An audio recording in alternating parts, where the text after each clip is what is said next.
So if this whole pattern, whole chain continues, what will happen next is people start to lose their job. Because I'm here. If I have a warehouse with 10 people, and I'm moving 100 pallets in and out every day, then suddenly it becomes 50. 50 in and 50 out. I don't need 10 people. The most I will need is probably 7 or 8, or preferably 5.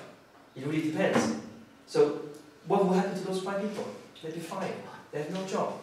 When they have no job, what do? Instead of going home over the weekend, go shopping, buy LCD monitors, buy X3 or whatever, these games, PSP, they don't buy it anymore. When they don't buy, what happens to the shops? They have less customer. They sell less. When they sell less, what do? Again, back to the factory, they buy less. You see the whole chain, it just gets worse and worse and worse. So during the economic crisis, the recession, basically, the front end of people are not buying. They are not spending the money. When they are not spending money, the demand gets less. The demand gets less, the production gets less. Production gets less, people lose jobs. So these whole chain of commands, these people, all the parties involved in all these places, they start making less money. And that is not the worst. The worst is when a company even reduce from 10 people to 5 to 2. Eventually, when you have no job, no work to do, what do? You have to close the place out. Why? Because your warehouse is a fixed cost.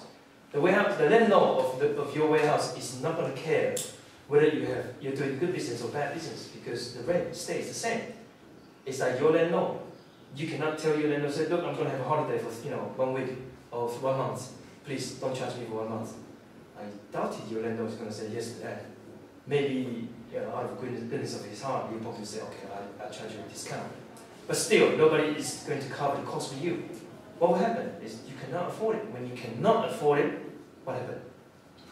You're bankrupt. You have to move out of the place. So during the economic crisis, there were a lot of effects. First of all, client side. We have a lot of clients who completely move out of Europe, because Europe involved all this chain of logistics and supply chain, which cost them a lot of money. And because there's no demand at the end, so they stopped using.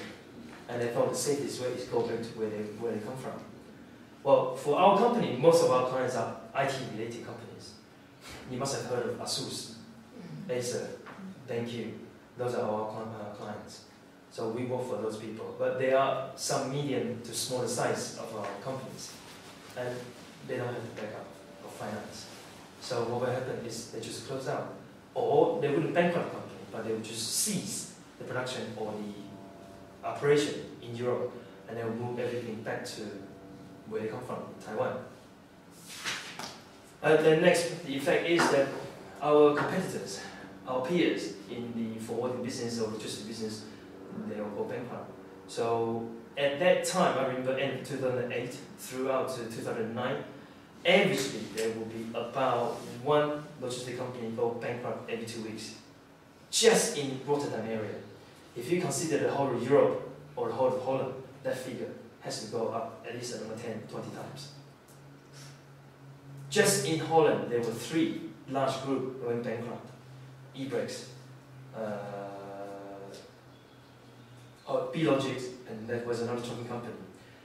Altogether, combined-wise, their area of warehouse was over 400,000 square meters. That's 4 million square feet. Empty. Bankrupt. Not used. And truck-wise, they have 1,400 trucks altogether. Can you imagine the loss of that? How many people are actually out of job? So that is the effect of recession. Now, there are companies that went down. The company that actually stays are actually funny. They have 2 extremes. The very big ones and very small ones. Simple. Very small one costs us a lot. I have this shop to run. It costs me 500. I have me and my sister and my wife and whoever. I don't have to pay them. We can still live together. That's fine. So they will get through the period. So the small ones will stay. The big one are the same thing, because they have money. So those big companies, what they do is they just, instead of making 1 billion, they'll be making 0.1 billion, or making a loss of 1 billion.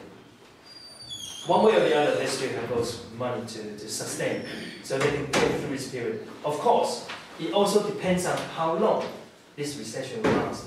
If this recession lasts for another year, we're going to see a lot more worse than this. At the moment, it looks like we're going back up to where we were before, but don't be too sure about that. And there's always a chance over the summertime. Because summer, traditionally for us, for the forwarding business, is low season. The only goods moving out of there is probably the garden furniture. And they normally move very early, like now, May, June time. If the garden furniture are not moving quick enough, again, that is going to be very bad. Whereas electronic goods, same thing. When your parents are not making enough money, they cannot give you the pocket money they used to have. What you do? You're not going to buy that many games.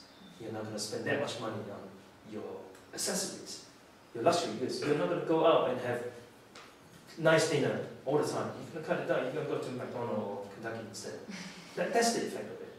Of course, there will be people benefiting from this. For example, the shoe repair and keycard shops. The business is good. Why? Because people don't want to buy new shoes anymore. Just repair it. I'll get through this period. Right? And the next one is takeaways. Like I said, we have no money to go out and splash out. I'm not going to spend £100 or £200 on a meal. So we call takeaway. Pizza, 20 quid, so done. So those people like Domino, their share price actually went up thanks to the recession. So it's pretty interesting looking at that. Now back to our industry. The recession actually was very, very bad for us. It hits really hard. And everybody was taking different precautions and action to deal with the situation. Mostly, of course, like I said before, they will reduce the number of employees and they will try to squeeze on the cost. For example, this is one of the things we do. We do the distribution for our suits.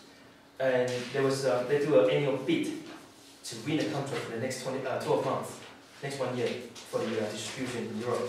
And they shortened it from 9 suppliers to 5 in 2008, and then down to 3 only in 2009. So that's what they do, because with less supplier, it's easy to control.